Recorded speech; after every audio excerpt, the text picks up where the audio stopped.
دا د جبل الصلع د غره سر ده. دلته معاذ ابن جبل رضی الله عنه وایي د طبراني حدیث ته وایي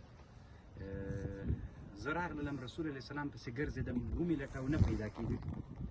دلته چې راوختلم چې رسول صلی الله علیه وسلم دلته ناسته په سجده باندې ده.